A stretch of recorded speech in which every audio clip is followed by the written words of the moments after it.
श्री स्वामी समर्थ श्रोते हो, कृपाछत्र स्वामी या यूट्यूब चॅनल मध्ये तुम्हा सगळ्यांचं स्वामी सेवेकरांचं खूप खूप मनापासून स्वागत आहे।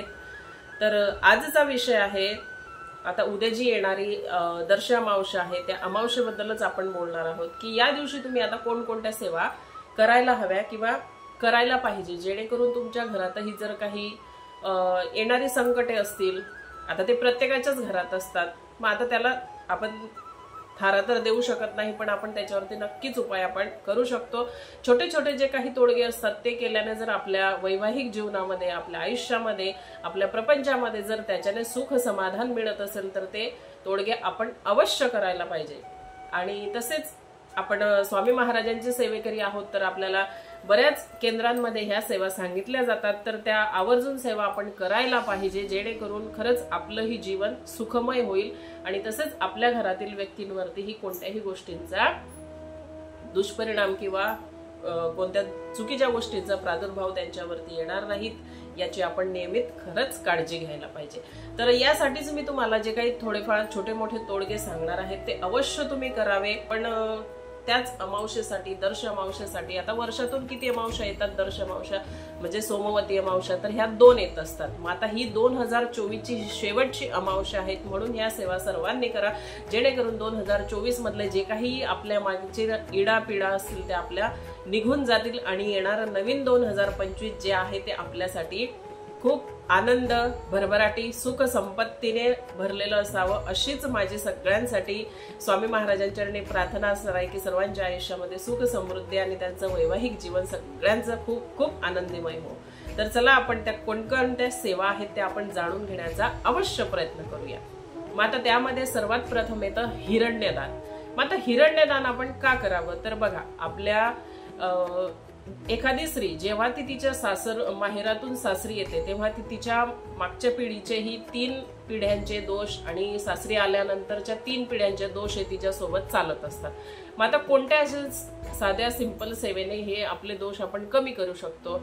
आता बघा, प्रत्येकाला तर काही एकदम मोठ्या सेवा करण्याचा पैशांच्या अभावी काही योग येत नाही, पण आपण ह्या जर छोट्या छोट्या जर गोष्टी केल्या तर अवश्य याच्याने आपल्याला फरक पडतो।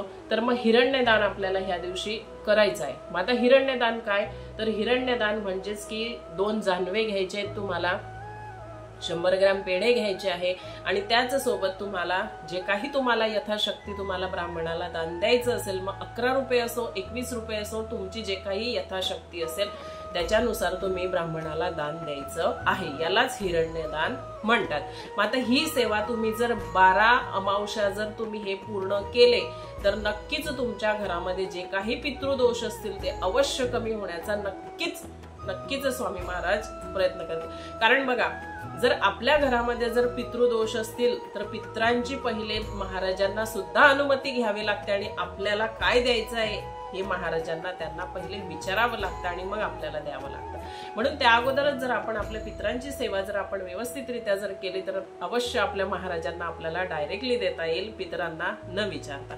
पण असो, आपल्या पितृदेवतांचाही आशीर्वाद आपल्यावरती हवाच, म्हणून ही सेवा तुम्हाला करायची। मग आता बऱ्याच ठिकाणी ब्राह्मण हे दान घेत नाही, मग तुम्ही काय करायचं, तर मी जे सांगितलेलं आहे तेच तेवढं तुम्ही घेऊन एखाद्या शंकराच्या मंदिरामध्ये ते ठेवून यायचं आहे आणि तिथं शिवशंभूला सांगायचं आहे की बाबा अशासाठी मी हे हिरण्यदान मी तुम्हाला दान करत आहे, तर हे तुम्ही स्वीकारावं। आणि तिथं आपलं नाव, आपलं गोत्र आणि आपण कोणत्या गोष्टीसाठी, कोणत्या याच्याने आपण हे दान देत आहोत ते अवश्य सांगण्याचा प्रयत्न करा। सांगणार आहे तर तिसरी सेवा अशी आहे की तुम्ही तुमच्या घरामध्ये जर एखादी व्यक्ती आजारी असेल, त्याचबरोबर प्रत्येकाच्या घरामध्ये वाहनं असतात, दुचाकी असतात, 4 चाकी असतात, तर मग अशी वाहनं, तर मग या वाहनांचा नारळ उतारा करणे, आजारी व्यक्तीचा उतारा करणे, नारळ उतारा करणे, त्यांना दक्षिणामुख बसवून त्यांच्यावरती जे नारळ असतं आपलं ते नारळ त्यांच्याकडे शेंडी धरून त्याच्यावरती कोरड्या शेंदुराने स्वस्तिक काढून त्यावरती आपल्याला मंत्र म्हणायचा उतारा करायचा आहे।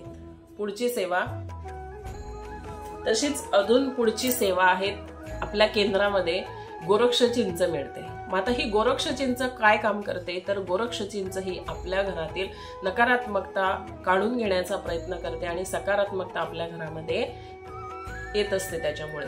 मग आता बघा, तुम्ही केंद्रातून गोरक्ष चिंच आणायची आहे, त्यावरती श्री स्वामी समर्थ महाराजांची एक माळ करायची आहे. त्याचबरोबर तुम्हाला नवनाथांचा जो मंत्र आपल्या नित्यसेवेमध्ये दिलेला आहे तो मंत्र तुम्हाला म्हणायचा आहे आणि ती गोरक्ष चिंच आपल्या घराच्या म्हणजे दरवाजाच्या उजव्या बाजूला एका लाल कपड्यामध्ये संरक्षण यंत्र त्यामध्ये ठेवून ती तुम्हाला बांधायची आहे. म्हणजे येणारा प्रत्येक व्यक्ती आपल्या घरामध्ये कोणतेही नकारात्मक विचार घेऊन येणार नाही, तो नेहमीच सकारात्मक विचारानेच आपल्या घरामध्ये येईल. ही काळजी नक्कीच आपल्याला घ्यायची आहे आणि ही सेवा करायची. आता ज्यांना मिळेल त्यांनी अवश्य करण्याचा प्रयत्न करा, किंवा ज्यांच्याकडे नसेल त्यांनी उद्याच्या दिवशी आपल्या घरामध्ये पिवळ्या मोहऱ्या असतातच, ज्यांच्याकडे नसेल त्यांनी लाल पसारी वगैरे जे काही आपल्याकडे आपल्या होम हवनचं सामान जिथं मिळतं तिथं पिवळ्या मोहऱ्या मिळतात, तर त्या पिवळ्या मोहऱ्या आणायच्या आहेत आणि त्याच्यावरती एक माळ श्री स्वामी समर्थ महाराजांची करायची आहे आणि त्याचसोबत एक नवनाथांच्या मंत्राची माळ आपल्याला त्यावरती करायची आहे आणि आपल्या घराच्या आजूबाजूला त्या मोहऱ्या टाकायच्या आहेत, जेणेकरून आपल्या घरावरती कोणत्याही वाईट शक्तींचा प्रादुर्भाव आपल्यावरती येणार नाहीत, आपलं नेहमीच संरक्षण होत राहील. तर ही सेवा तुम्हाला करायची आहे. मग त्यासोबतच तुम्ही अजून कोणत्या सेवा करू शकतात, तर अजून एक सेवा आहे, तशा मी सेवा भरपूर सांगणार आहेत. आता पुढची सेवा आहे कृष्णाची सेवा. मग आता कृष्णाची काय, तर ओम कृष्णाय वासुदेवाय हरये परमात्मने प्रणतः क्लेश नाशाय गोविंदाय नमो नमः. आता हे प्रत्येक स्वामी सेवेकराला, दत्त सेवेकराला, कृष्ण सेवेकराला हा मंत्र अवश्य माहिती आहे. तर तुम्ही उद्याच्या दिवशी ह्या सेवेचा तुम्ही संकल्प घेऊन ही सेवा तुम्ही 11 दिवस करू शकता आहात, किंवा तुम्हाला जर 11 दिवस नसेल जमत तर तुम्ही एक माळ उद्याच्या दिवशी तुम्हाला करायची आहे. मग त्यासोबतच तुम्ही अजून काय करू शकणार आहात. मग आता बघा, ज्यांच्याकडून ब्राह्मण कोणी हिरण्यदान घेत नसेल, मग आता ते शंकराच्या मंदिरात जाणारच आहेत आणि उद्याचाही सोमवारच आहे, सोमवती अमावस्या आहे, तर तुम्ही या दिवशी शंकराची सुद्धा तुम्ही सेवा करू शकतात. तर ती खूप फलदायी तुम्हाला राहणार आहे. तसेच आता पुढील सेवा आहे आपल्या ग्रामदेवतांचा मान सन्मान. आता ग्रामदेवता म्हणजे काय. आता बघा, आपण जिथं राहतो तिथं आपल्या आजूबाजूला आपल्या परिसरामध्ये गणपतीचं मंदिर असेल, शंकराचं मंदिर असेल, देवीचं मंदिर असेल, कोणत्याही देवाचं मंदिर असू द्या, तिथं तुम्हाला जायचं आहे. एक नारळ, खडीसाखर, अगरबत्ती, दक्षिणा.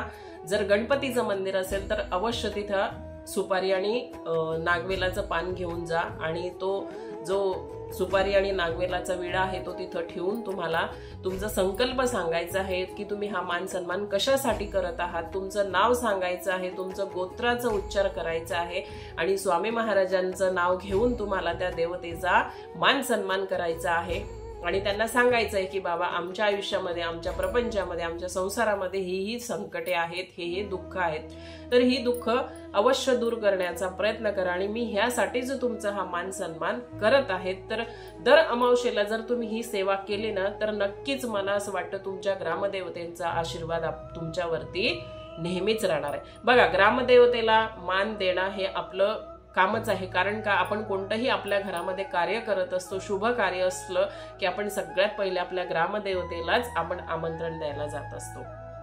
तर अवश्य तुम्ही उद्याच्या दिवशी हे चुकवू नका. मान सन्मानाची जी सेवा आहे ती सेवा तुम्ही अवश्य करा. तुमच्याही ग्रामदेवतेला तुम्ही प्रसन्न करून घेण्याचा खूप सुंदर योग आलेला आहे. आता तशीच पुढील सेवा तुम्हाला काय करायची आहे, तर पुढील सेवा खूप महत्वाची आणि खूप चांगली आहे. तर ही सेवा तुम्ही अवश्य करायची आहे. ज्याला जमेल त्याने, मी तर म्हणते रोज करावी, पण ज्यांना वेळ नसेल त्यांनी कमीत कमी अमावस्येच्या दिवशी ही सेवा करायची आहे. की ज्यांचे अघोर पित्र ज्यांना त्रास देतात तर त्यांना शांतता लाभावी यासाठी ही सेवा आहे.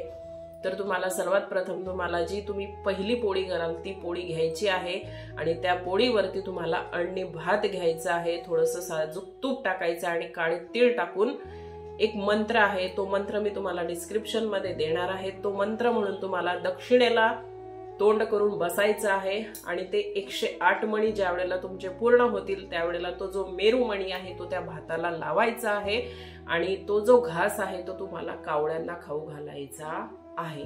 तर ही खूप महत्वाची आणि जी मी ही सेवा सांगितलेली, ही सेवेचा खूप म्हणजे एवढा फरक पडतो. बऱ्याच सेवेकरांना याचा अनुभव सुद्धा आहे. तर ही सेवा तुम्ही अवश्य करून बघा की जेणेकरून खरंच तुमचे जे काही अघोरी पित्र असतील त्यांनाही शांतता लाभेल आणि ते तुम्हाला शुभ आशीर्वाद देतील। तर सेवेकरांनो, अजून पुढची एक सेवा आहे की आपल्या नित्य सेवेमध्ये कलिमल नाशक मंत्र दिलेला आहे। तर हा मंत्र आपण का म्हणायचा आहे? आता बघा, आपण कलियुगात जगणारी लोक आहोत, तर आपले अवतीभोवती बरंच काहीतरी आता पहिल्यासारखं काहीच राहिले नाही। लोकांचे विचार, शेजारी शेजाऱ्याचं वाईट बघत असतो। तर मग अशाच गोष्टी ज्या असतात, शेजारी म्हणा किंवा आपले मित्रमंडळी म्हणा किंवा आपले नातेवाईक म्हणा, बरेच अशा याच्यामध्ये प्रसंग असतात किंवा प्रश्न असतात बऱ्याच लोकांचे की त्यांचे शत्रू त्यांच्या जवळच असतात पण ते दिसत नाही। म्हणून आपण आपल्या नित्य सेवेमध्ये जो कलिमल नाशक जो मंत्र दिलेला आहे त्या मंत्राचं कमीत कमी 11 वेळा तुम्ही पठण रोज करायचं आहे। नित्य सेवा आपण करत असतो तर त्यासोबतच तुम्हाला हा मंत्र अगदी 2 मिनिटं लागतील, तुम्हाला 2 मिनिटंही लागणार आहे 11 वेळा म्हणायला। तर हा मंत्र तुम्ही रोज तुमच्या नित्य सेवेमध्ये ऍडच करून घ्या किंवा रोज तुम्ही तो ऐकत चला। नसेल तर तुम्ही 1 वेळा 2 वेळा बोलून तो पाठ करा किंवा तुमच्या देव्हाऱ्यासमोर तो लिहून ठेवा आणि रोज तो मंत्र तुम्ही म्हणत चला। तर श्रोते हो, हीच माझ्यापर्यंत जे काही माहिती होती ती मी तुमच्यापर्यंत पोहोचवण्याचा प्रयत्न केलेला आहे। जे काही माझं चुकलं बुकलं असेल ते माझं मला परत करा आणि जे योग्य असेल तेच तुम्ही घ्या। केलेली सर्व सेवा स्वामी महाराजांच्या चरणी अर्पण करते आणि आजच्या व्हिडिओला इथंच पूर्ण विराम देते। पुन्हा नवीन एका कथेसोबत, एका विषयासोबत आपण पुन्हा भेटणार आहोत। तोपर्यंत सर्वांना श्री स्वामी समर्थ। तसेच आपल्याला आपल्या घरामध्ये जे काही दुचाकी 4 चाकी वाहन असतील, आपल्या घरामध्ये आजारी व्यक्ती असेल, तर ह्या आजारी व्यक्तींचा सुद्धा आपल्याला नारळ उतारा करायचा आहे। तर तो अवश्य आवर्जून उद्याच्या दिवशी तुम्ही करू शकतात। आणि त्याच सोबत आपल्या दुचाकी वाहनाला संरक्षण यंत्र किंवा त्याच सोबत एक छोटा पिरॅमिड मिळतो बघा केंद्रामध्ये 10 रुपयाचा, तो तुम्ही आणून तुमच्या गाडीमध्ये ठेवायचा आहे। अशा ठिकाणी ठेवा की तो व्यवस्थित बसेल। आणि त्याच सोबत तुम्ही केसारी सुद्धा तुम्ही केंद्रातून आणून तुम्ही ती गाडीला बांधू शकतात, जेणेकरून कोणत्याही वाईट याचा प्रादुर्भाव आपल्या गाडीवरती पडणार नाही आणि येणारे जे संकट असतील, येणाऱ्या घटना असतील, होणाऱ्या घटना असतील त्या टळतील। श्री स्वामी समर्थ।